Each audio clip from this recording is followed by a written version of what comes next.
Shalom shalom, shalom shalom, tsika mahino ve? Shalom Rav, maheno tsara ka. Baruch Hashem, shalom shalom, Baruch Hashem. Abi Yehoshua, shalom shalom, Abi Chaim Ishai, fils de Devolni, Hawa, Hawa.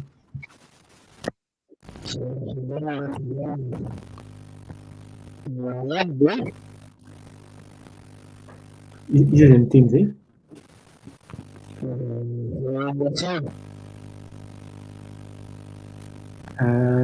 Somary hafahafa le micro, iza mitesaka teo?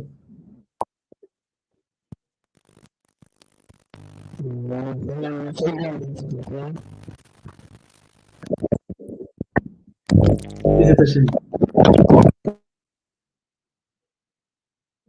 Ohatrany somary misy tsy hoe lartsenina, ohatrany hoe mikasokasoka. Iza tashiny? Shalom shalom, amin'izay rehetrarehetra ao.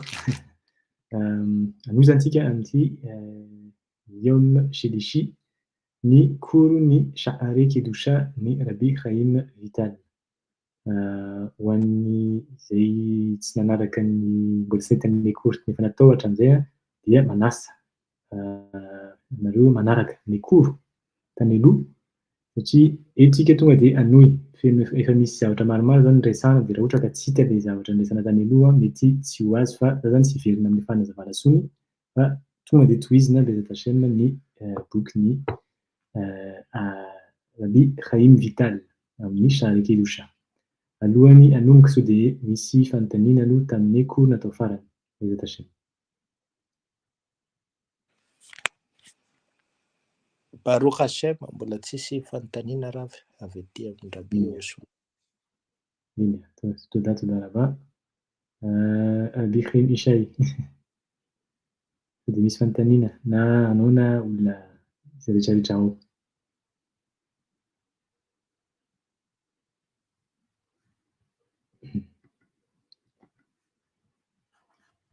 Dia heverina zany fa tsisy dia hanomboka zany tsika eto antsika zao hine anefesh. Bezat Hashem hozy zany. Vehine nefesh ateora shei aperi kelula mitariag avarim vegidim mitlabeshet tor tariag avarim vegidim shel nefesh atemea anikra klipa klipat haperi. Raisina sikekely hozy zany. So amin'izay zany hozy izy araka ny volantsika rehetrarehetra tany aloha dia ny nefesh na le fanahy amin'ny dingana antsoina hoe nefesh izay madio tehora hozy izy dia antsoina hoe voankazo. Izy hozy izy ny antsoina hoe voankazo izy rehetrarehetra dia izy rehetrarehetra anatin'ny ny hoe tariagy na 3 sy 900. Dia inona daholo anatin'izay ny 3 sy 900 ny 770 sy 200 n'antsoina hoe tova ary ny 580 sy 300 n'antsoina hoe fantsona moa zany na lalandrà. Fa ilay zany lalandrà spiritualy amin'ilay hoe fanahy antsoina hoe nefesh. Zay zany hozy izy no ny zavatra ao anatin'ilay antsoina hoe nefesh tehora. Dia ireo hozy izy dia miakanjo ao anatin'ilay 3 sy 900 tova sy lalandrà ny nefesh antsoina hoe tame na maloto. Anikra klipa haperi izay antsoina hoe hoditra n'ilay inona ilay voankazo. Azontsika zany zao le sary ny ao anatiny satria isika niresaka hoe rehefa tonga anatin'ny hoe nefesh yesodi misy ny anatin'ny nefesh yesodi tov vera. Dikan'izay rehefa nefesh yesodi tov dia izy ny tena farany ao anatiny, iny ny antsoina hoe voankazo. Ohatra maka kisarisary ny antsoina hoe loranjy dia ao anatin'ilay nofotra ao anatiny iny ny nefesh tehora na le fanahy madio. Dia ny mandrakotra azy ny antsoina hoe klipat haperi na ny hoditra n'ilay voankazo. Dia iny hoditra iny antsoina hoe rà. Rà izy moa hoe tsy hoe maloto moa zany zay le terme eto, tsy hoe rà izy fa nefesh atemea. Dia asika eto ity temea zany tsy hoe ratsy fa hozy tame zavatra hoe maloto. fa ny tena marina izy io a mifandray amin'ny loto fa tsy voatery maloto fa betsaka tasy mbola tsy zao miresaka an'zay. Zay zany zao ny azontsika. Ny fèche an'io a de hoy izy zany: "Hoje tehem iahad mitlapshot be tariag evarim vegidim shel hagov." Ary reo izy zany dia miakanjo na ao anatin'ny vatana am'zay. Zay zany zao a mila fantarina vetsivetsy. Misy sary angamba efa ataontsika izy ity. Ty zany le izy. Raha ohatra ka hoe fitinina le izy zany de zao. Tinina antsoina hoe nefèche yesody. De nefèche yesody le mavomavo zany sa le orange. De ny vatana no antsoina hoe le maintimainty. De ny isan'ny tôva sy lalan-drà ao anatin'le vatana ara-panahy dia mitovy am'le isan'ny tôva sy vatana ao anatin'ny ara-batana. Fa zao zany tsika miditra ao amin'ny atsipiriany. Eo anatin'le nefèche antsoina hoe nefèche yesody mizara roa. Ny ao anatin'ny tena farany anatin'le nefèche yesody antsoina hoe nefèche tehora na le fanahy zay madio. Ao anatin'io mitovy ihany ny isa. Mahita sady mahita 365 no mahita 248. De iny Azafady kely hoe raha be azafady. Mba misy fanontaniana kely za satria nanaraka an'le koro tapatapan'le teo aloha de hoe ilay a 580 sy telonjato io le 365 fady io ve raha ve tena hoe zay mihitsy le izy hoe lalan-drà vaisseau sanguin fa tsy hoe nerf na hoe sady nerf le izy lalan-drà zany mihitsy. Le izy ma tsy raha vaisseau sanguin le izy de lalan-drà. Fa raha ohatra ka nerf le izy de hozatra. De eo mihitsy le fanontaniako hoe tena hoe zay hoe lalan-drà zay mihitsy ve le izy sa le hozatra? Le izy a izy roa. Ny tendon le izy, le zany a zavatra anaovana anazy. Ny organe no antsoina hoe tôva. De zay zavatra rehetrarehetra ino moa zany mitazona azy sady manome sakafo azy. Sady misy hozatra zany ao no misy lalan-drà. Reny no antsoina hoe fantsona. Tafiditra ao satria ny guidime zany a, ny guidime avy am'le hoe le rehefa hoe misy hena azafady adinoko teo ino moa guide anachine. Iny le ohatran'ny hoe hozatra tsy azo hohanina, tsy azo hohanin'ny zanak'Israely. Nerf sciatique. Zay izy nerf sciatique. Iny zavatra iny a tsy azo hohanina satria izy zany nerf. Io zany tsika miresaka nerf. Fa izy zany tafiditra ao anatiny antsoina hoe guidime. Guidime koa nefa antsoina hoe vaisseau sanguin. Reo zavatra rehetrarehetra lavalava mitondra sakafo na mitazona an'ilay tôva mba tsy mihetsika. Zay angamba raha ohatra ka misaotra betsaka amin'ny fanontaniana fa zay mila nahitsy. Toda. De zay zany le izy. De ao anatin'ity zany a misy anatin'le orange ty zany a misy nefèche tehora sy nefèche tan'e. Atao A moa zany. Zay zany aloha teneny eto de tohizana am'zay. Ve nimtseu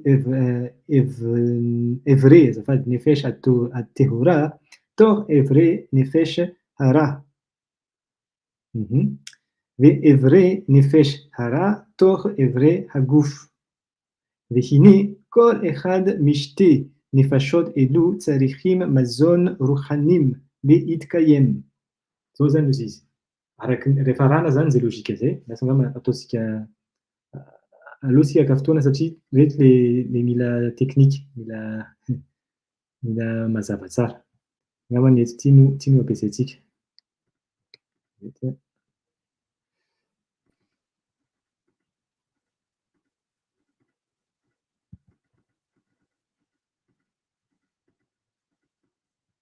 Ahoana zany anaovana anazy vetivety.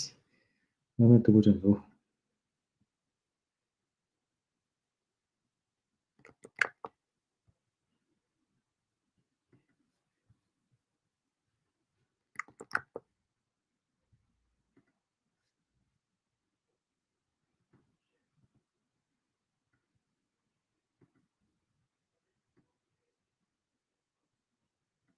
Ie. Ezata shim.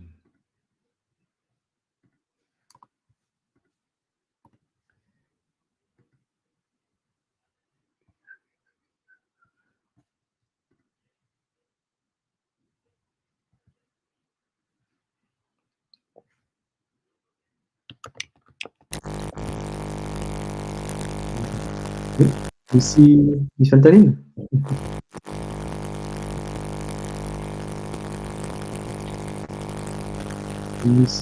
Misy micro le misy le micro azafady ohatrany somary mikasikasika. Toda angamba. De le maintso zany a no antsoina hoe lazaiko eto ampidimboko kely ataontsika eto. Ny maintso zany le vatana, de avy eo misy ny antsoina hoe nefesh madio. Azafady maloto ary ny voalohany. De ao ambanin'izay ny hoe nefesh madio.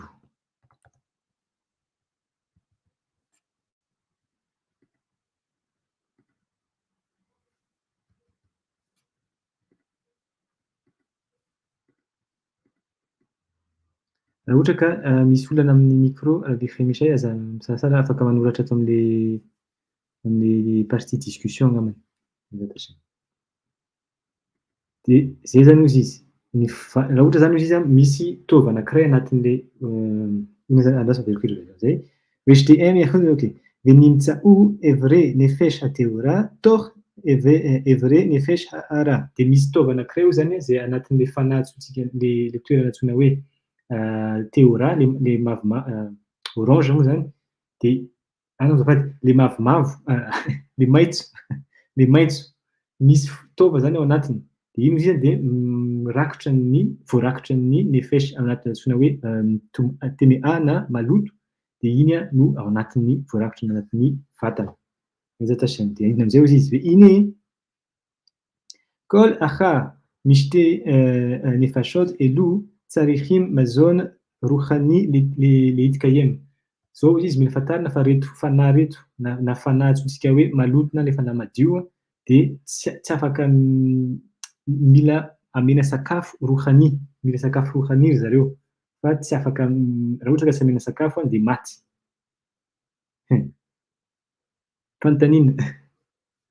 Mila sakafo koa ve zany le fanahy antsoina hoe maloto?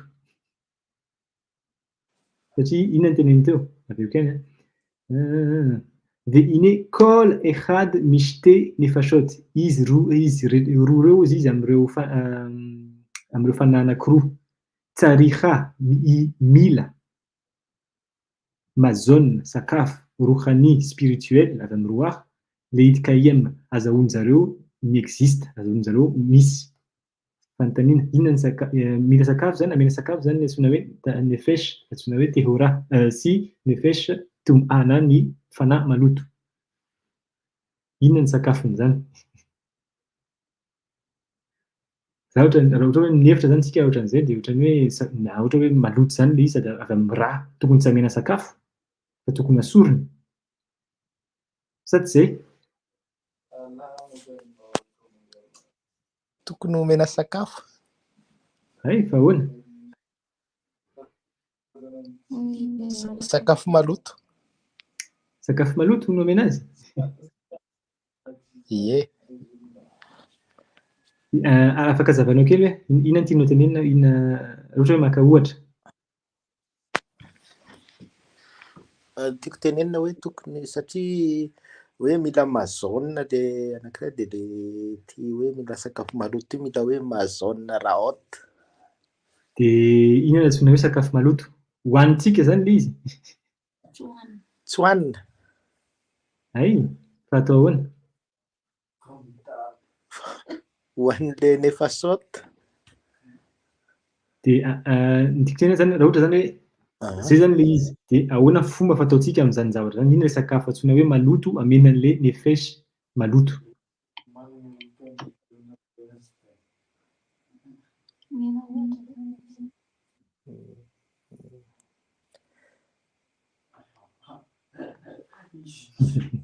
Tokony tsy omena indray satria tsy ilaina ka. Hay, de ahoana zany Tokony ny tokony tsy omena sakafo zany tena marina. Ie, toda là-bas. De ametraka asiàny zany le fanontaniana satria zay no tenenin'ny Rabbi Chaim Vital. Izy roa hozy izy mila sakafo. Dikan'izay ilaina izy roa. De ino hozy izy Rabbi Chaim Ishai Bezat Hashem mety hoe miaraka maloto izy anankiroa rehefa tsy eo ilay nefesh maloto. Raha ohatra ka tsy eo ny nefesh maloto de madio sisa ny resaka mipetraka azafady. Dikan'izay tsy maloto fa madio. Raha tadidintsika le cours tamin'ny Yom Rishon, niresaka zato nisy concept sody, zay le hoe ny ratsy rehefa ratsy manokana na maloto na zay rehetrarehetra atsotsika hoe ratsy, rehefa izy irery tsy hoe ratsy izy fa misy ilaina azy, misy zavatra ilaina azy izy rehefa izy irery. Ny zavatra tsara koa izy rehefa izy irery misy ilaina anazy, fa ny zavatra tena hoe manimba na mitondra ny loto ny fitambaran'ny zavatra madio sy maloto. Raha ohatra hoe misy loto zay misy halakha ao iny halakha iny ao amin'ny Gemara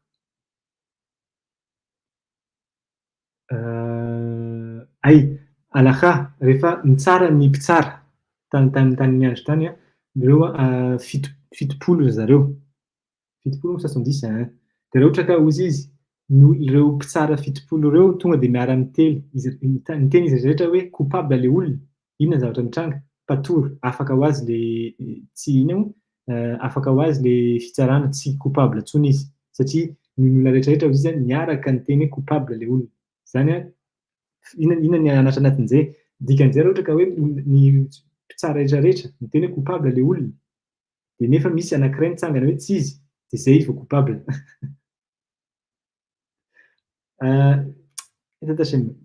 Misy koa aretina, misy koa lalàna anankiray ohatran'izay, misy hoe aretina lasa tadidiko kely velivety azafady. Raha ohatra ka misy aretina mihama izy io nega eo amin'ny vatana, raha tena hoe maloto daholo, misy aretina zany le olona ao amin'ny hoditra, de feno daholo ny vatany. De rehefa amin'izay fotoana zay hozy izy io olona io raha ohatra ka mikitika kely, mila verifieko zay lalàn'izay fa rehefa mikitika kely izy de tsy tame intsony le izy satria efa hozy izy hoe efa maloto daholo hozy izy ny vatany, amin'izay fotoana zay tsy mandoto intsony izy. Fa raha ohatra hoe tanany fotsiny misy ohatran'ny hoe bay na misy zavatra mivoaka moa zany hoe misy loto hita, de amin'izay fotoana zay izy vao mikitika olona anankiray hafa na mikitika kely na fitaovana anankiray de lasa tame le zavatra. Satria izy zany rehefa hoe total, rehefa hoe tenanao izy rehetrarehetra ny ratsy de tsara izy efa aveo.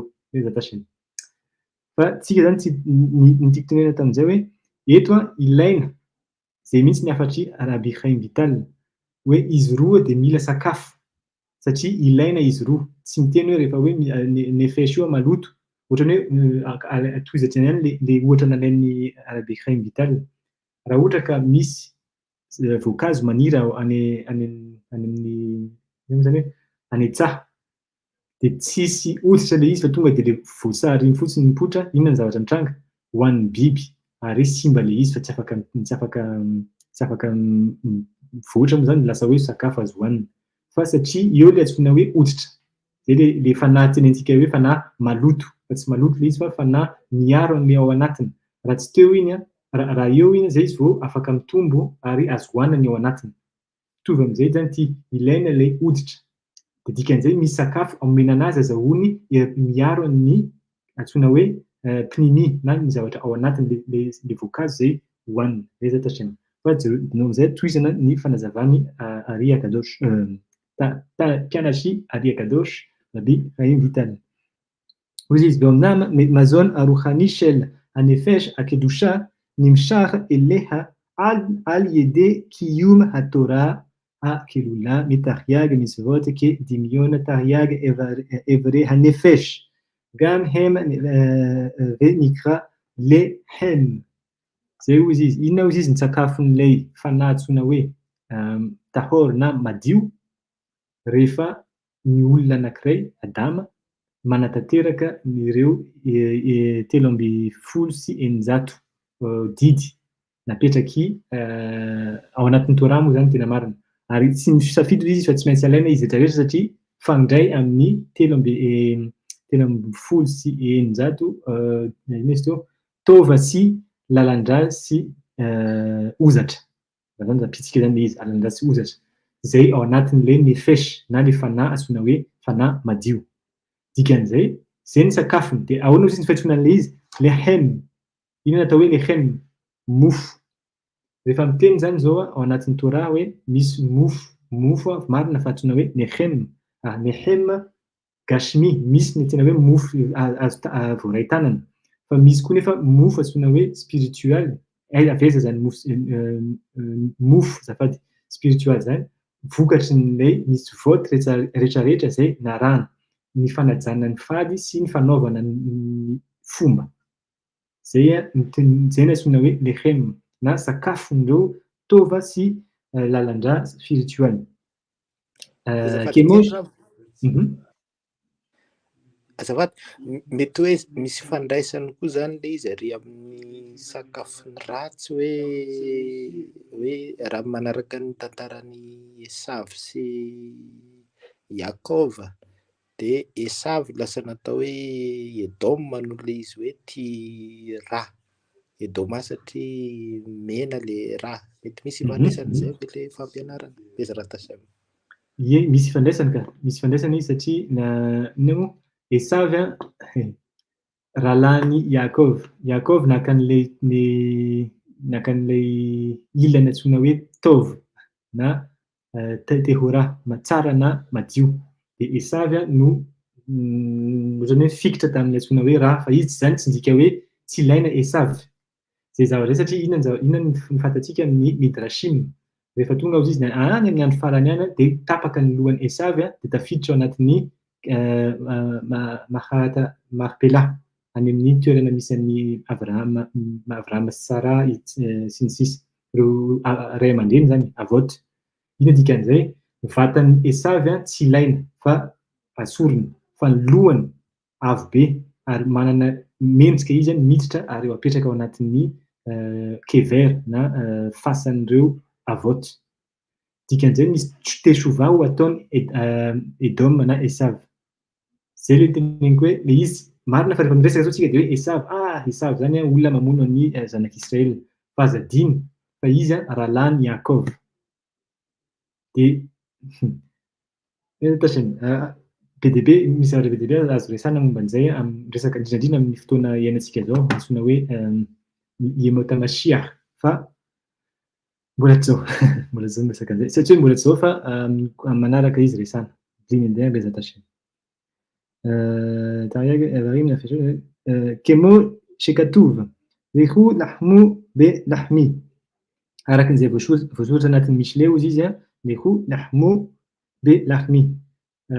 Raiso izy ny mofonareo zay avy amin'ny mofoko. Izy amin'ny tenan'izay Akadosh Baruch Hu.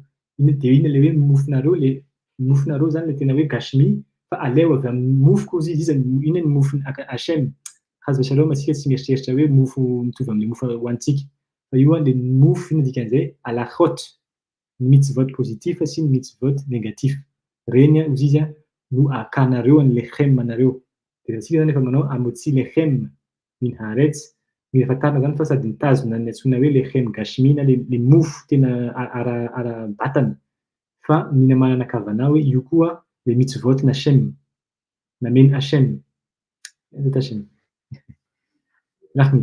Vechol ever min ramah evarim nizon mimitzvat pratit ha מתייחסת לאותו עבר וכאשר יחסר לאדם קיום איזה מצווה, גם העבר הפרטית המתייחס למצווה יחסר ממנו מזון הנמשך לו מארבעה אותיות ehe. So amizay ozy izy raha ohatra ka misy tova anankiray maka ohatra tsika tova anankiray fo. Io tova io fo io zany fo spiritual anatin'ny nefesh. Ny sakafony a sakafo antsoina hoe mitzvot, rehefa manao mitzvot mikasika ny fo rehetra, ny fo zany le izy satria izy hoe mitzvot le 248 mitzvot reny hozy izy a de mifandray amin'ny 248 tova. Dikan'izay rehefa misy ny antsoina hoe tova anankiray antsoina fo de misy zany mitzvot mifandray amin'io fo io. Apetrako efa antanina ho an'ny Rabi Yehoshua satria efa niresahana kely zay miaraka tamin'ny Rabi Mishay. Inona avy a ny mitzvot fantatrao mety hoe mifandray amin'ny fo?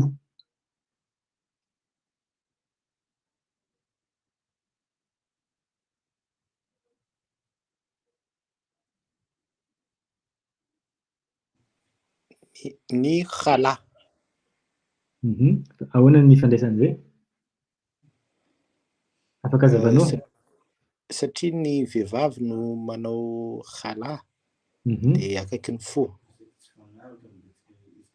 Ny vehivavy no manao chala de akaiky ny fo. Ahoana inona mampakaiky ny fo, ny chala sy ny vehivavy? Raha fomba gasy moa le izy de ny vehivavy ao amin'ny ankavia foana, amin'ny ankapobeny.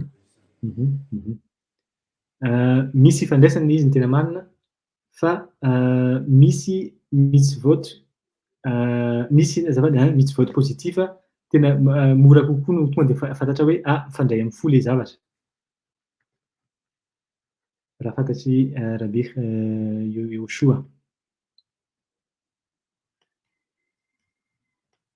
Na tsy anao irery fa ho an'izay manana hevitra koa ao aminareo, na rabanita na izay rehetrarehetra ao. Fa angambany ahitsy kely ny chala mifandray amin'ny da'at sy mochin ny tena marina. Anisan'ny mitzvot le izy manamboatra sy manamafy ny da'at ny vehivavy.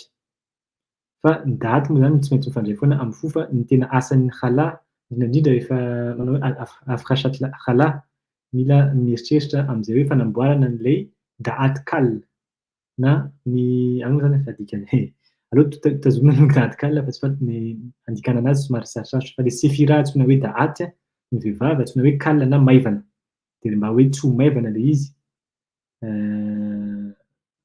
dia misy kavanoty atao mbezatra hatreny. Fa angambany ny mitzva tena mifandray amin'ny fo ny antsoina hoe kriyat shema. Satria inona ny zavatra tenentsika voalohany amin'ny pasoko voalohan'ny faharoa moa zany ny kriyat shema Rabi Yehoshua. Ve'ahavta et Hashem Elokecha Bechol levavecha bechol zay lev Bechol levavecha ao amin'ny fonao manontolo. De fantatrao zany fa mifandray amin'ny fo lev Bechol levavecha Bechol nafshecha Bechol meodecha fa ny voalohany indrindra izy ho tiavinao izy ny Hashem amin'ny fonao manontolo Bechol levavecha satria io mitzva io anisany manamboatra sy mifandray amin'ny fo. Raha ohatra zany hazo shalom misy olona misy aretina ao amin'ny fo de jerena hoe ahoana tsara ny fanaovany manao kriyat shema ve le olona. Fa tsy vitan'ny kriyat shema koa fa be de be betsaka ny mitzvot mifandray amin'ny fo. Misy mitzva anankiray rehefa manao talit mitentsika hoe Baruch ata Hashem Elokeinu melech haolam asher kideshanu bemitzvotav vetzivanu le inona ny mitzva bracha amin'ny talit gadol Rabi Yehoshua. Baruch ata Hashem Elokeinu melech haolam asher kideshanu bemitzvotav vetzivanu leati laf ahoana leati la betzitsit le it atef le it latef betzitsit le it atef betzitsit de rehefa jerena ny rashetevot na le reny soratra manomboka amin'ny le hit atef sy ny betzitsit lamed bet manome iny lev lamed bet fo koa iny misy fandraisana amin'ny mitzvot iny zany fandraisana amin'le fo tova antsoina hoe fo ary misy anankiray amin'izay zay farany tsy hoe farany avy faran'izay lehibe indrindra amin'ny mitzvot rehetra rehetra inona le izy Inona ny farany avo farany lehibe indrindra no misy vote rehetrarehetra?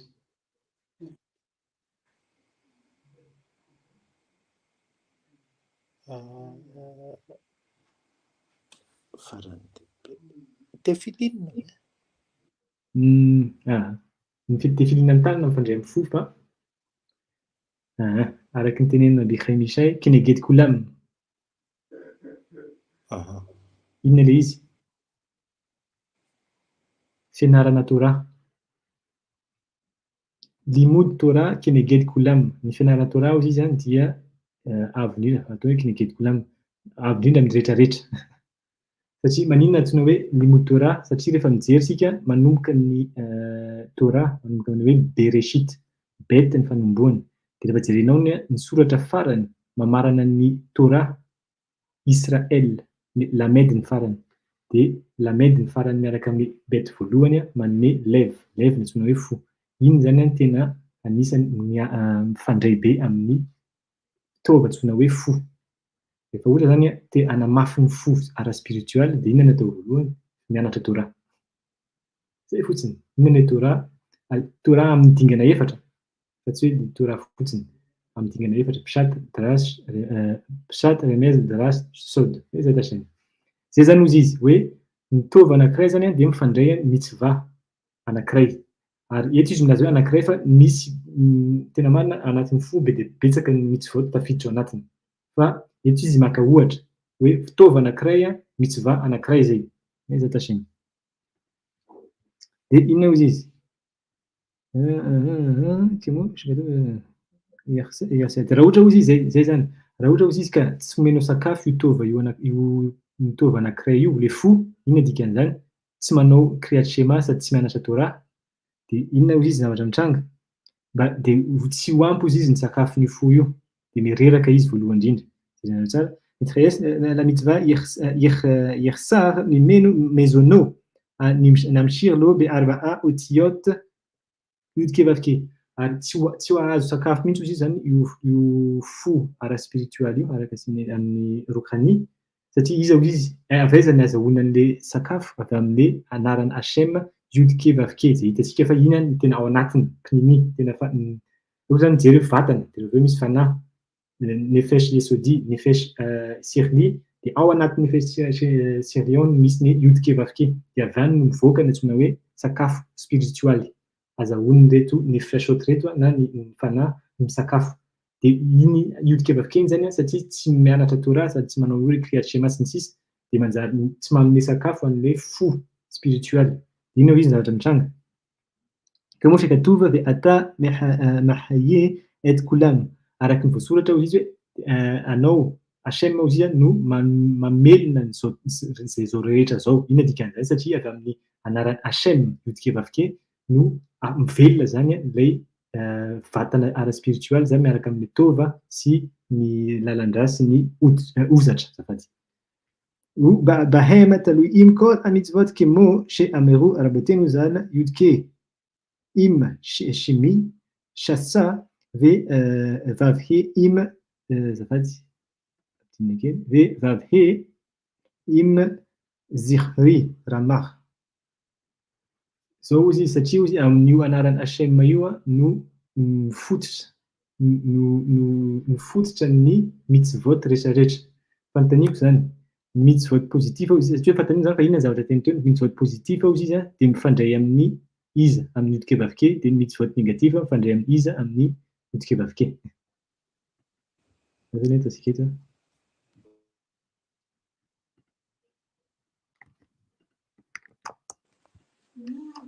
Mitzvot negativa mifandray amin'ny Elohim. Le anaran'ny yudke vavke ihany ka, tsika tsy miova anarana mihitsy fa le yudke vavke ihany ao anatin'ny farany eo ampovoany. Miasany iny. Ohatran'izao le izy.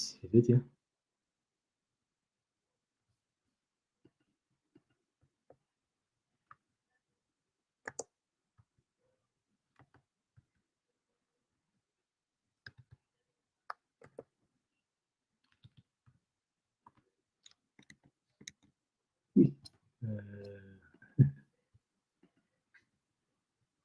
Zay.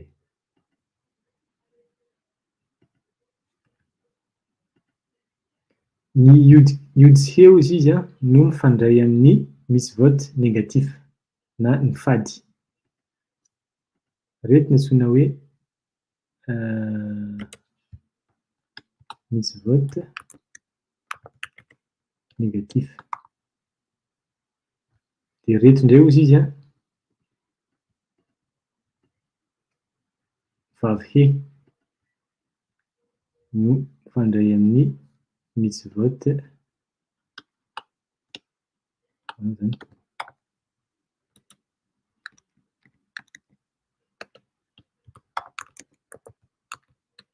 positif. Inona dikan'izany?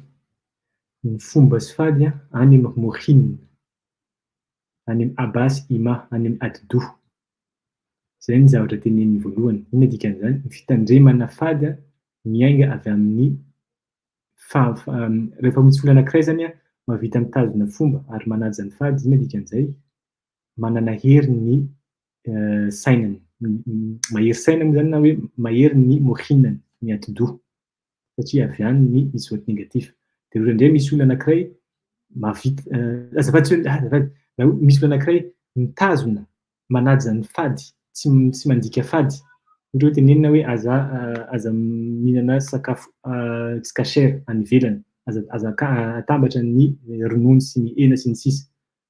Vita mitazona an'izany satria inona dikan'izay? Satria ao amin'ny mohinany a manana hery be amin'ny iodikevavike na abasy ima na rohma bina.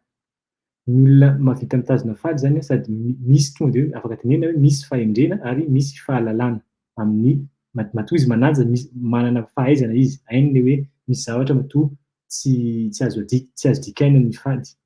Zany ny anisan'ny clé zany zarainy Rabi Fahim Vital.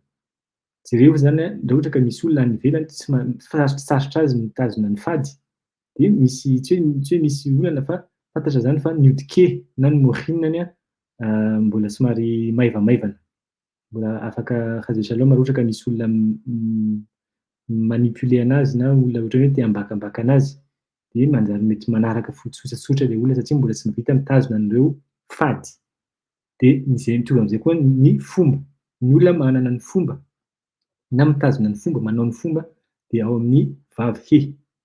Inona dikan'izay? Zasy no kova. Reo le vatana aty ambany tena marina satria ny iodike aty amin'ny loha, de vavy he manomboka eto amin'ny tenda ka hatramin'ny any amin'ny tongotra. Inona dikan'izany? Mahavita inona zany hoe feno resed gvorak tiferet netsar hod yesod sy malchut. Activé zany am'izay olona zay a reny tsefirot reny. Zany no sitrana an'izay fa zay fotsiny no afaka resantsika eto aloha. Zay zany ozy izy.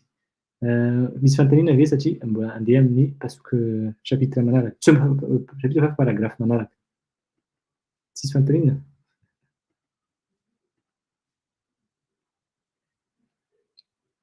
Mazava, meza tasy tonga zava. De tohizana zany. Natitsy ty lava. Okemo كان مئام نمشخين مئة أربعة شورشي يسودوت نفشو أكدوشا كان يسكار لعيل ونمتا شيء إذاها أو مد لغامري و هي يستكال أكدوشا من منو عايز يتلبش بو روح هتوم من أربعة يسودوت نفشوها تمئة. Zao izy izy. Rehefa azontsika zany zay fanazavana teo ambony zay. De inona izy izy? Okimoken me'em nimshahin arba'a shorshe yesodot. Ohatran'izay izy zany fomba azahoany le fototra anankiefatra avy amin'ny antsoina hoe nefesh kedusha na le fanahy madio. Angamba ametraka fanontaniana kely. Inona reo fototra reo? Inona reo yesodot? Yesodot anankiefatra mifandray amin'ny fanahy antsoina hoe tov na tahor. Raha tadiditsika. Sy tsika nahita ny fototra. Misy fototra ny avy amin'ny nefesh tov, misy koa nefa ny fototra avy amin'ny nefesh ra. Anankiefatra izy reo. Élément ve zany raha? Ie, inona daholo le élément? Ny rivotra, ny afo, ny tany ary ny rano. Todara-ba, zay le izy. Reny zany le fototra amin'ny fanahy antsoina hoe madio na tsara.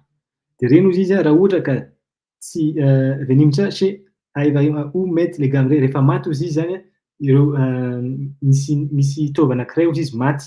Inona dikan'izany? Tsy nahazo sakafo. Maninona tsy nahazo sakafo? Satria tsy nanao mitsivaoty positif le olona. Inona dikan'izany? Le vavy he tsy activé. Hitanareo fa zay le mahatonga hoe mahakafy foana anao satria raha reny concept reny zany zao rehefa miteny za hoe vao miteny tsika zany tsy hoe za miteny tsika hoe maty le taova anankiray na reraka. Inona dikan'izany? Tonga de fantatra hoe voalohany indrindra haiko misy an'le izy. Ary amin'ny iodika vavikely no manome sakafo. Inona le sakafo? Ara spirituel. Le ara spirituel io avaiza zay vokatry ny fanaovana ny mitsivaoty positif sy ny fanajana ny mitsivaoty négatif. Aiza no misy an'izay amin'ny iodika vavikely ary amin'ny vavy he. De inona ny fototra? Inona ny élément amin'izay fotoana zay? Raha ohatra ka hoe fantatra fa tsika miresaka amin'le hoe fanahy madio, tonga de le 4 éléments: afo, rano, rivotra, tany. Manino tsika mila mianatra an'izay satria zay ny fototra ny zavatra rehetra misy amin'izao tontolo zao. Rehefa fantatra zany zay de manomboka amin'izay tsika afaka manamboatra. Raha ohatra misy zavatra simba de afaka amboarina. Fa mila fantarina hoe aiza le zavatra simba, de inona ny zavatra tokony amboarina no tena marina. Zany ny asan'ny kobanim, zay ny fanasitranana ohatra. Fa amin'izay fotoana zay mila fantarina hoe ty taova iray ty mifandray amin'ity mitsiva ty. Dikan'izay rehefa misy olona tonga ka fantatra hoe mifandray amin'ity mitsiva ty le izy de iny mitsiva iny no tenenina amin'ny olona hoe ampio kely ny tefila fa misy olana na andana ty mitsiva ty no atao sy ny sisa sy ny sisa. De inona ozy izy? De rehefa maty zany ozy izy misy taova anankiray maty dikan'izay tsy nahazo sakafo avy amin'ilay vavy he.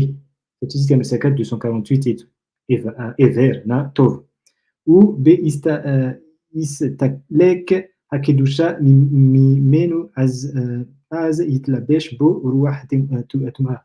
Rehefa maty ozy izy io taova io, taova ara spirituel dikan'izay maty tena hoe tsy velona intsony, tsy ameny iodika vavikely aina intsony zany le izy de efa maty.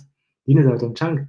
Lasa ny côté côté maloto indray ozy izy no andeha andrakotra anazy.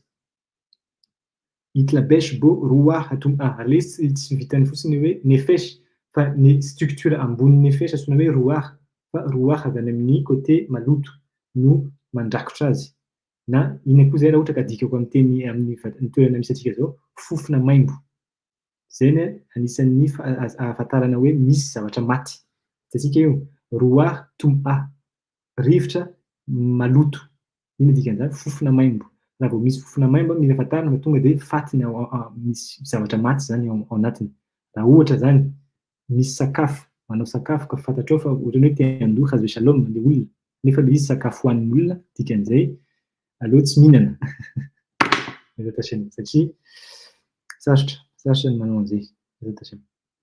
Itlabesh bo be roah tumha. Min avarin arba'a yesodot nafsho tumha. Ary io zavatra io izy le roah antsoina hoe roah tumha zay mifototra amin'ilay fototra anankiefatra ny fanahy antsoina hoe maloto. Iny indray ny fototra ny fanahy antsoina hoe maloto.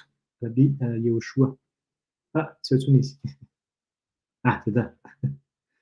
Zay. Tonga de namana. Baruch Hashem. Fotsy, mainty, mena ary fotsy, mainty, mena, maitso. Toda raba. Zay indray ny fototra dikan'izay mety raha ohatra zany misy fofona de fantatra fa misy loko zany ao anatiny. Lasa mena na mainty na fotsy na maitso.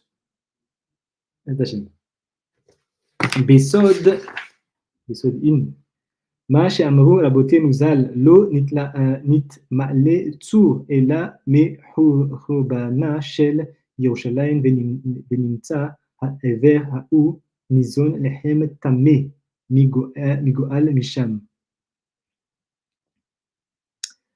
Araky ny voalaza ozy izy ny reo olon-kendry zany aloha, inona ozy izy? Amero rabotenu zal lo nitma'le tsur. Aza, ahoana zany? aza fenoina zavatra ratsy ozy izy a, ela me rombany. Raha ohatra ka mameno zavatra ratsy ozy izy a, raha ohatra ka fitsiniko kely izy a, dia ino no antony ahoana zany? Sarotra ny mandika an'izay.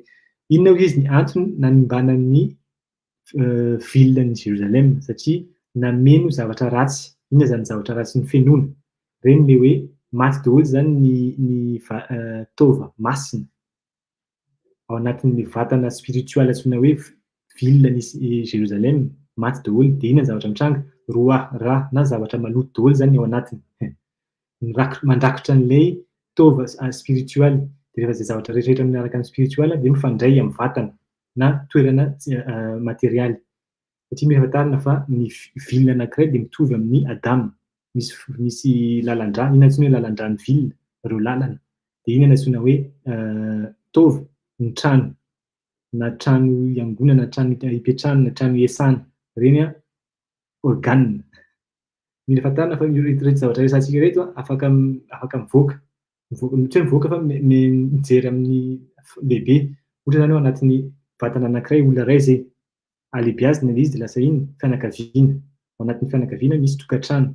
Tokantrano zany le vatana izy rehetra rehetra de ny olona ao anatiny indray lasa taova. De mila fantarina hoe iza ny manana an'izao, manana rôle sy ny sisa. Misy am'zay fotoana zay isika miresaka an'le hoe iza ny dada sy neny na Abba sy Ima, Mohin. Ny zanaka zany antsoina hoe vavy sy he. Zany no antsoina, zay no mahatonga hoe rehefa any a de saina manao zavatra ny ankizy fa ny ray aman-dreny no manoro hoe inona no azo atao, inona no tsy azo atao, indrindra ny tsy azo atao. Mitovy ihany zany le structure vita zay zavatra zay miala indray eo amin'ny tanàna. Misy ny mairie. Ao anatin'ny mairie misy iny indray zany antsoina hoe ohatran'ny hoe mitantana satria ny Mohin. De ny olona rehetrarehetra manodidina ny mponina, reo indray ny vatana. De ny fitondran'ny mairie zany mitovy amin'izay. Mila manaraka ny Charles Kelusha, alehibiazina ihany, firenena. Misy indray ny président, palais présidentiel sy ny sisa. De eo daholo ny fokontany sy ny sisa sy ny sisa. Mitovy amin'izay. Raha mbola jerena indray farany lehibe zao tontolo zao. Amin'izay fotoana zay zany iza no mitondra an'izao tontolo zao amin'izao fotoana iainantsika zao? Ezata shame. Tokony mamela ny toeran'ny zareo amin'izay fa ampy zay ny zavatra nataony zareo. Fa manimba be. Ezata shame. Zay zany anisan'ny asan'ny Mashiach ny tena marina. Satria tsy vitany hoe mahavita tena, satria tsy maintsy manomboka amin'ny tena. Fa ny tanjony no antsoina hoe Geoula Shlema na fanafahana amin'izao tontolo zao. De amin'izay fotoana zay mila miditra any amin'ny Mohin satria any amin'ny Mohin na ny loha, any amin'ny loha no simba satria nisy olona nanimba. De rehefa tafiditra any amin'ny Mohin mila fantarina fa ny Melahim na ny olona mpiandry ny any amin'ny antsoina hoe loha mahery be. Tsy olona tsotra ny afaka miakatra any. Fa mila mahery izy satria ny anjely any rehefa tsy tia anao de afaka mamono, afaka manenjika anao satria reo manana ny fahefana. Reo no nanamboatra an'izao tontolo iainantsika zao. Raha te handeha hivoaka amin'ny firenena anankiray de tsy maintsy mandalo amin'ny antsoina hoe douane na aéroport. Any zareo mahalala tsara hoe iza ny miditra, iza ny miala. Fantatry zareo tsara aiza no andehananao sy ny sisa. Zany no mahatonga an'ilay hoe rehefa miakatra amin'izay dingana zay mila manana ny fitaovana tokony ampiasaina. Ezata shame. De tohizana zay zany fa somary nandeha lavitra kely. Lasa vety. Eny afaka ampiakarisika ty, atao kely. Veze o inyan a reshaim bechayem ke roim mitim. Zay ozy izy araky ny voalaza anatin'ny Masechet Barachot, ny reshaim ozy izy na ny reshaim ozy izy de ohatran'ny olona maty fa velona. Inona dikan'izany? Ohatran'ny hoe zombie. Fa inona dikan'izay? Ny fanahy spirituel, ny taova sy ny fantsina spirituel zareo izy maty daholo. Maninona? Vokatry ny ota. Fa anao zany mahita an'zareo velona. Ny reshaim afaka miresaka aminao le olona velona. Fa ny spiritualité izy ho an'izay afaka mijery an'le tontolo tsy hita maso de hitanao fa maty, tsy izy tsony. Efa hoe le roa Ahmed zany no mandrakotra an'le taovany efa maty daholo satria nisombana avy amin'ny vokatry ny tsy hanomezana sakafo sy ny fandikana ny fady ny tena marina. Tsy fanomezana fanjakana zany le hoe tsy manao fomba ary mandika fady de tena io de tapaka ny fantsina de zay de maty daholo ny taova. Ary zay mahatonga ny hoe io olona io zany miresaka aminao ohatran'ny hoe olona velona fa ny vatany fotsiny velona fa ny fanahiny efa maty. Io no dikany hoe fanahy maty tsy mifandray intsony amin'ny oditra vavy-ke. Manjary miaina eto amin'ny tontolo ity fotsiny zany ny fatany tena marina. Tonga de miteny hoe aorian'ny fahafatesana tsisy intsony tsisy zavatra. Maninona izy afaka miteny an'zany satria efa tapaka ny fifandraisana amin'ny fahamasinana sy ny oditra vavy-ke. Qui nistalek nihem nefesh akedusha satria maninona izy natsoina hoe rachat efa maty satria efa niala tao aminy izy ilay nefesh akedusha satria efa maty daholo. Mais Elohim Chaim ary avy amin'ny nefesh akedusha izy io avy amin'ny natsoina hoe Elohim Chaim, concept lehibe natsoina hoe Elohim Chaim. Fa aleo androso. Ve sharoy alava hamaveta hanikra avy av hatum'a ary rehefa miala ao anatiny izy efa natsoina hoe teora na masina zay le nefesh natsoina hoe masina de inona zavatra mitranga ny zavatra mitondra anazy izy natsoina hoe mifandray aminy izy natsoina hoe mavety ny fahafatesana. Inona natsoina hoe fahafatesana? Hanikra avy avot hatum'a izay antsoina hoe ny ray ny aviany antsoina hoe loto. Tsy vitan'izay kemo kena ka asher ikayema lasa aloha janona kely avy avot hatum'a rehefa manota zany ny vokatry ny ota zany de inona zavatra mitranga ohatran'ny hoe mandray asorina le hasina miala tsy hoe asorina miala ho azy le hasina satria ny hasina tsy tia ota. Rehefa miala ny hasina de ny zao misy règle lalàna klal rehefa misy toerana anankiray tsy tia vide tsy tia ano zany atao hoe vide amin'ny teny gasy tsy tia vide fa raha vao asorina ny zavatra anankiray de tsy maintsy soloina zavatra anankiray hafa. Zay no mahatonga ny hoe vao miala ao izy ny fanahy antsoina hoe kedusha na masina tonga de miditra ao ny loto satria tsy tia zavatra vide. Tsy tia zavatra faona zany hoe tsisy zavatra ao fa tsy maintsy ampiana zavatra hafa. De inona ny zavatra miditra ao? Ny ray ny androan'ny loto no miditra anatin'izay toerana zay. De inona izy kemohen ka asher yekayem ha adam shassa misvot lota ase be himan u mi la asot kemo she amru vao teny zany yashev adam velo ever avera notnim lo sachar ke ose misvot. Zay ozy izy mahatonga ny ary zay no tena resansika ho appuyena zany atao mafy indrindra ny fanarana ny fady ny fanajana ny fady. Zay ozy izy tena zava-dehibe eto. Ny fandraisana ny mitzvot lota ase shassa mitzvot lota ase. Inona ozy izy ny tenenin'ny Maseret Kiddushin any satria ozy izy raha ohatra ka misy olona anankiray mety hoe tsy manao mitzvot pozitif izy fa manaja ny mitzvot négatif. Inona dikan'izany? Mety tsy fantany ny fomba fa fantany fa misy fady de reo fady reo tandremany tena tandremany tsara. Inona ozy izy?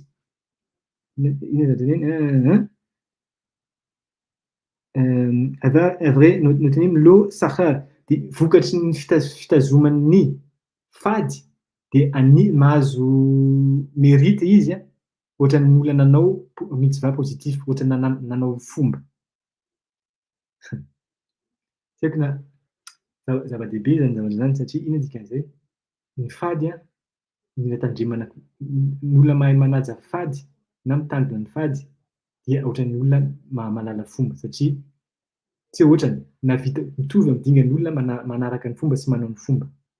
Ary amin'izay fotoana zay ozy izy tsy voatery izy manao an'le fomba fa tonga de ohatran'ny nahazo mérite izy mitovy amin'ny olona nanao fomba anankiray.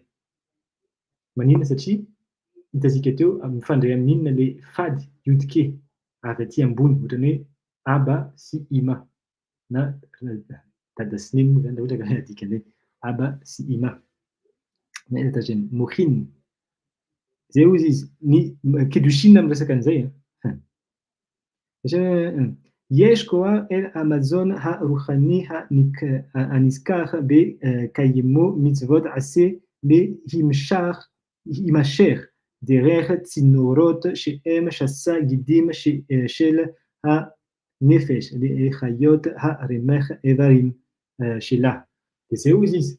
זה לבן, ולסו, תודה רבה. נגיד, ולסו.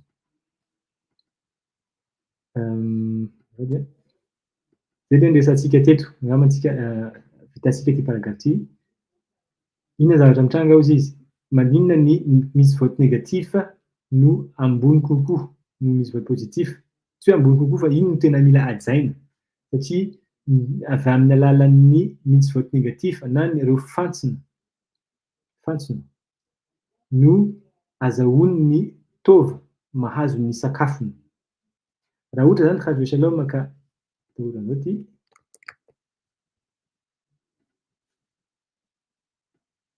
ohatra zany ka tia izy rehetrarehetra no tonga ataontsika izy rehetrarehetra ireo no tapahana. Inona no dikan'izany hoe manapaka lalan-drà? Inona dikan'izany? Misy fady be dia be ny dikaina. Inona dikan'izay? Tapaka ny lalan-drà. Rehefa tapaka ny lalan-drà dia tsy tova anankiray fotsiny no maty fa be dia be satria be dia betsaka ny tova izay miankina amin'ny reto lalan-drà reto. Angambany izay mazava izy izay mahatonga izy miteny hoe ny olona anankiray hozy izy raha ohatra ka manaja ny fady dia anisany ohatrany nahavita anao fomba satria rehefa hajanony ny fady dikan'izay mandeha tsara ny lalan-drà. Mandeha tsara ny lalan-drà dia mahazo sakafo ny tova. Inona ilay sakafo? Avy amin'ny rohany. Izay mahatonga ny hoe ajana ny fady. Raha vao misy zany olona na firenena tsy manaja fady, fantany nefa misy fady ao dia dikana ilay fady. Dikan'izay misy hevitra ao ambadikan'izay hoe tsy tian'izareo ahazo shefa na ahazo sakafo ilay toerana, ilay firenena. Haiko na mazava zay. Satria raha ohatra ka mahazo sakafo ilay firenena dia fantan'izareo ny toerana misy an'ilay izy hoe ao misy hasina, toerana feno hasina. Ary ny olona mitondra ny lohantsika amin'izao fotoana tsy tia an'izany satria feno ny intérêt-n'izareo. Ho an'ny intérêt-n'izareo no mitondrana an'ilay fandikana fady.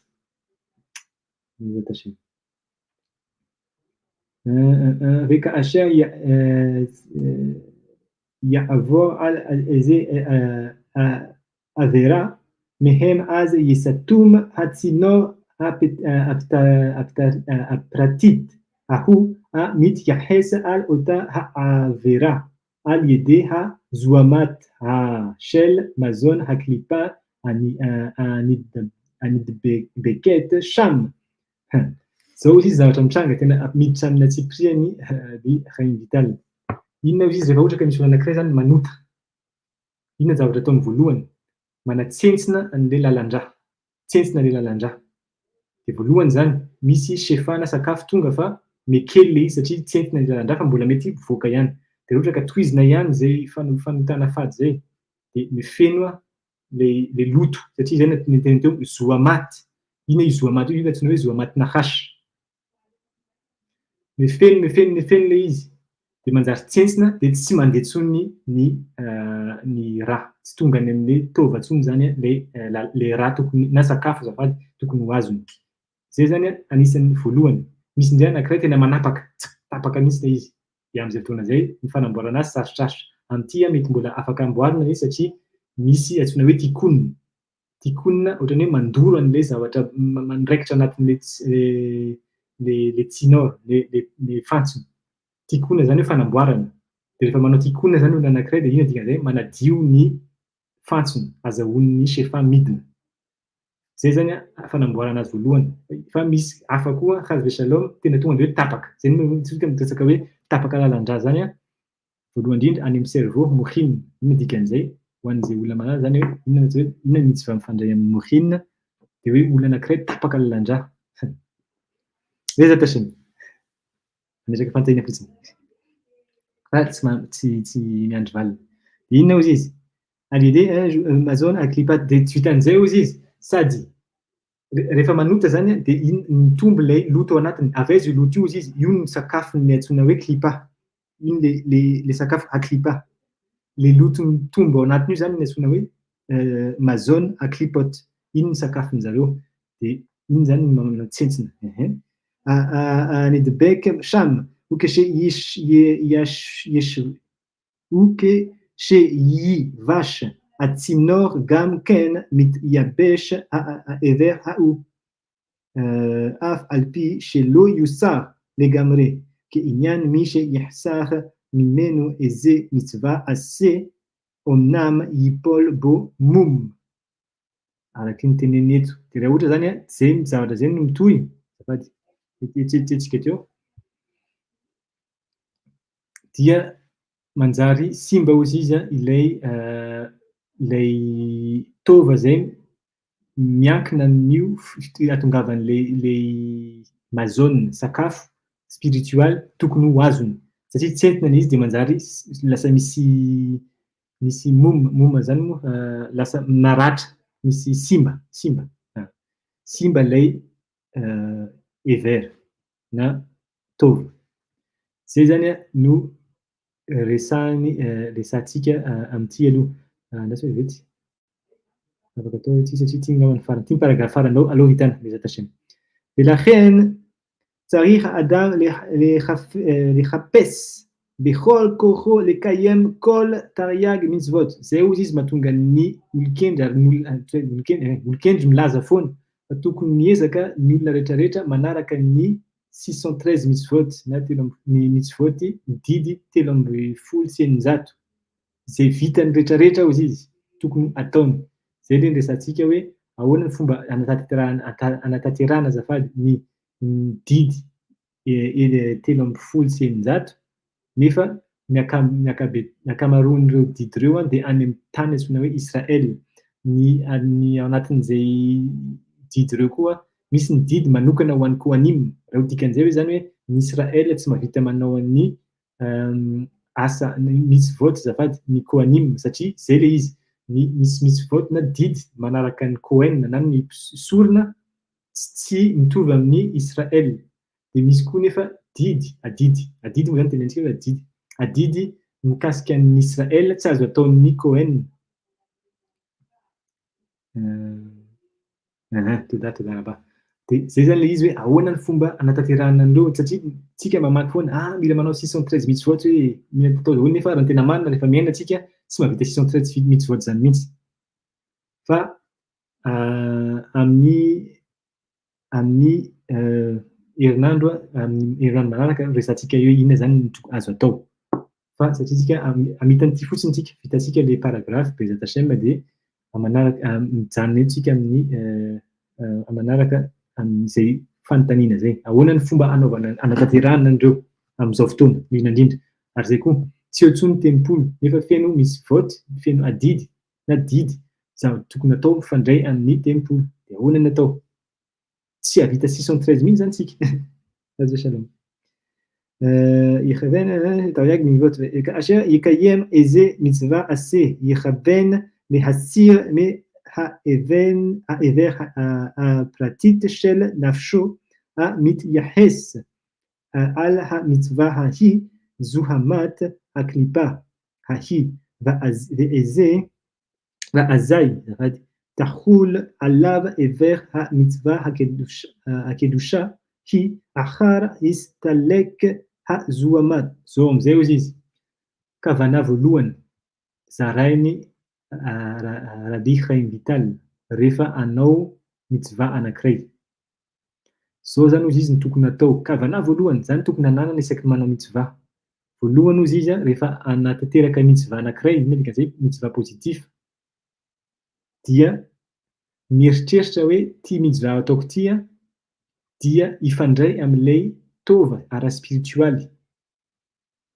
Vita dia hoe io tova ara-spiritualy io zany vokatry n'ilay mitzva ho ataoko dia ho ahazo sakafo.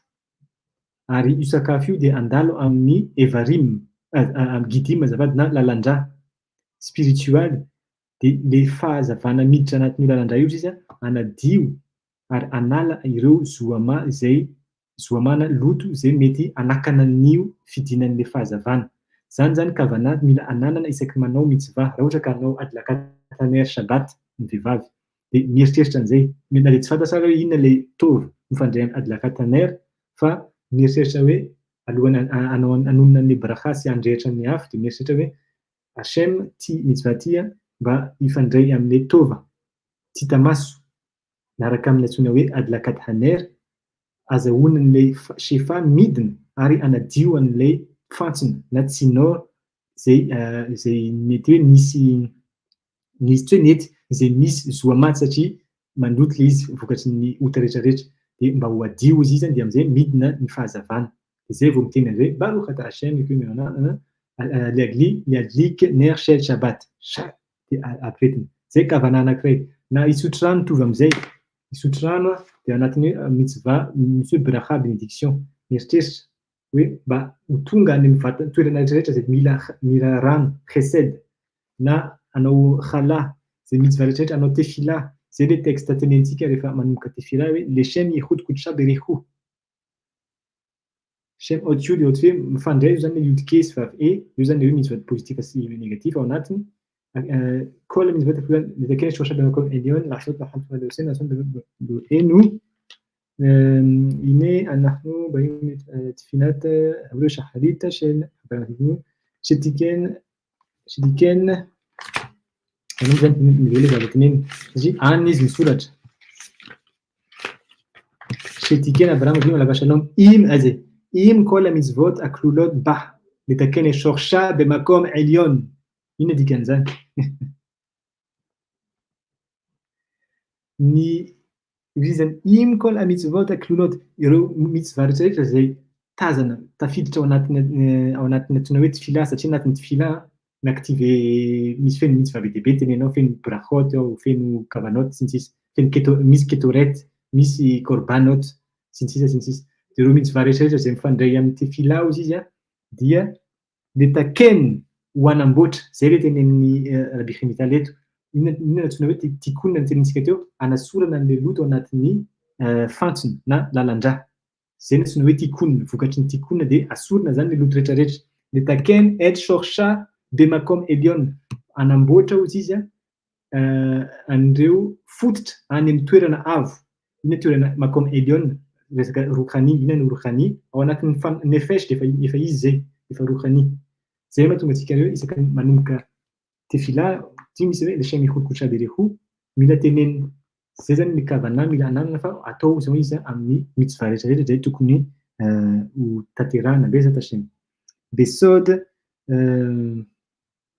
Besod vatihe avonotam al atzmotam. Araky le voalaza anatin'ny Yecheskel izy vatihi avonotam al atzmotam qui chez eux comme ze nofal. ده سويتنا ده كيمو كان كأشير تبو ليادو إزو أفيرا زفاد يمني مي لعصوت ذخفين شعال يدي كان يسلك هزومات أشير بجد הפרטית של הנפש המתייחס לאותה עבירה, ואז יוכל להימשך שפע הרוחני הנשמר דרך הצינור הרוחני. על ידי כן נעשה נפשו כיסא ומרכבה אל קדושתו יתברך, וזהו סוד האבות הן המרכבה. Zay hoy izy ny tandrina zany. Ny tandrina dia ny anadiovana ireo fantsona na lalan-drà sy ny ozatra araky ny tenen'ny Rabbi Yoshua teo. Diovina reo. Zany ny ilana antsoina hoe tikuna. Satria raha mbola maloto reo izy ny dingana spiritual zay dia tsy afaka midina ao lasa tsisy miala ny hasina, tsisy hasina anatin'ny vatana. Zay le hoe ohatran'ny rashaim izy maty nefa velona ohatran'ny zombie. Fa maty ny nefeshiny fa ny vatany fotsiny mitsiketsika. afaka miresaka aminao tsara izy nefa izy efa maty hazo shalom. De zay zavatra zay izy no tanjona voalohany manaja ny fady aloha am'zay mba tsy ho feno ny loto anatin'ny lalandrà. De faharoa mila diovina le zay loto efa ao anatiny. De ny ano fandiovana anazy fanaovana ny mitzvot, fanajana ny mitzvot négatif sy ny fanaovana indrindra ny mitzvot positif am'zay midina foana ny shefa. De mandalo am'le lalandrà spiritual de rehefa midina iny shefa iny de tenena hoe anadio ny lalandrà zany spiritual. De rehefa madio zay izy de iny zavatra mitranga. De aly edeken rehefa tena tsisy loto izy ao anatin'ny vatana spiritual zany de mitovy am'zay koa zany vatana fizika material satria mifandray ihany le izy. Rehefa tena tsisy loto izy de lasa inona? Aly edeken naase nafsho kise ou merkava. Am'zay fotoana zay izy ny vatanao lasa kise, lasa seza ary merkava. Inona atao hoe merkava rabanita?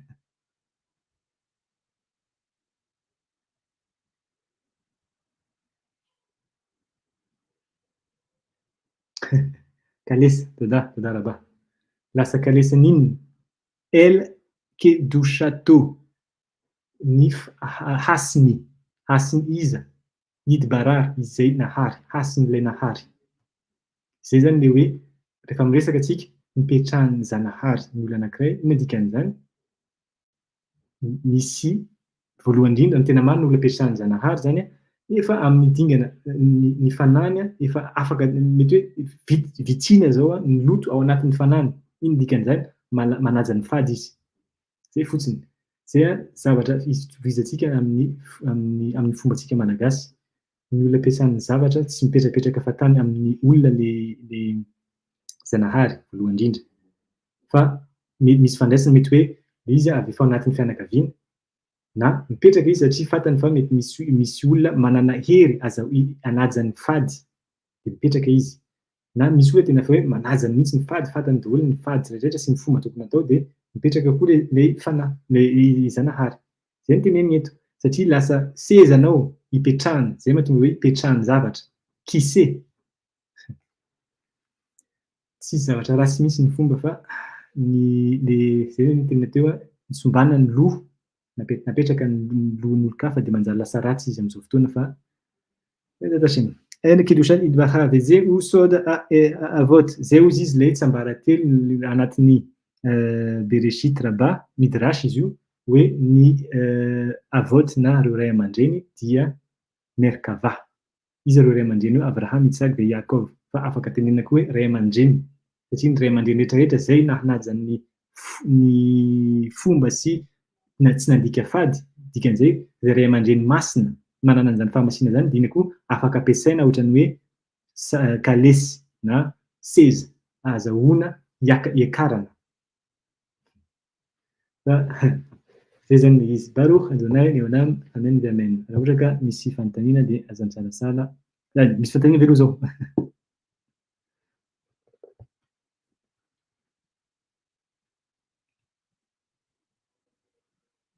Baruch Hashem. Raha tsisy zany de manaraka zany sika verina kely an'ity miresaka an'ilay 613 mitzvot. Bezat Hashem. Baruch Adonai Leolam, amen de amen. Toda raba Abi Chaim Ishai sy ny fianakaviana ao Bobamor, toda raba Abi Yehoshua, fantatro fa tao ianao fa mety misy olana. Ie, de resaka. De toda raba koa ho antsika rehetra zay manaraka. Laila tov lekulam de manaraka indray. Bezat Hashem.